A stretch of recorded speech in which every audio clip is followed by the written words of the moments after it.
இறைவா நீயே அனைத்தும், இறைவா நீ நன்றாக இருக்க வேண்டும்.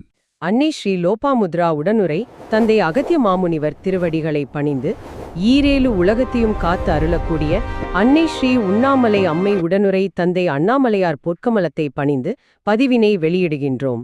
வணக்கம். சித்தர்களோட இந்த தெய்வீக செய்தியை கேட்கிற நீங்க எல்லாரும் உண்மையிலேயே ஆசிர்வதிக்கப்பட்ட உன்னத ஆன்மாக்கள். ராகு கேது கிரகங்களோட தாக்கத்தை குறைக்கிறதுக்கான பரிகாரங்களை பத்தின ஒரு சுருக்கமான பார்வைதான் இது.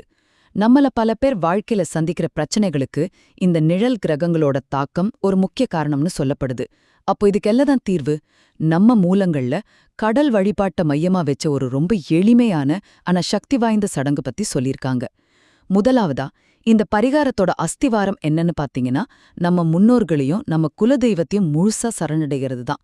கிரகங்களோட தாக்கத்திலிருந்து எங்களை காத்து வழிநடத்துங்கன்னு அவங்க கிட்ட வேண்டிக்கிறது தான் முதல் மற்றும் ரொம்ப முக்கியமான படி.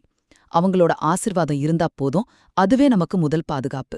அடுத்ததா அந்த சடங்கு முறைய பார்க்கலாம். இது ஒன்றும் கஷ்டம் இல்ல, ரொம்ப எளிமையானதுதான். ஒரு மண் சட்டி எடுத்துக்கோங்க. அதுல 9 கிரகங்களையும் குறிக்கிற நவதானியங்களை நிரப்பி அதுக்கு மேல ஒரு தீபம் ஏத்தணும்.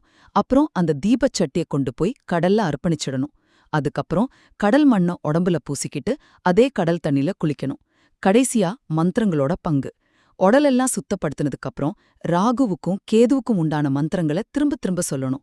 நீங்க சொல்ல சொல்ல இந்த மந்திர உச்சாடனமும் அந்த சடங்கும் சேர்ந்து உங்க வாழ்க்கையில ஒரு நல்ல நேர்மறையான மாற்றத்தை கொண்டு வரும். சுருக்கமா சொன்னா, இந்த கடல் வழிபாடுங்கிறது சடங்கு, முன்னோர்களோட ஆசி, அப்புறம் மந்திர சக்தி, இத மூணையும் ஒன்னு சேர்த்து ராகு கேது தாக்கத்திலிருந்து விடுபட ஒரு தெளிவான வழியை காட்டுது.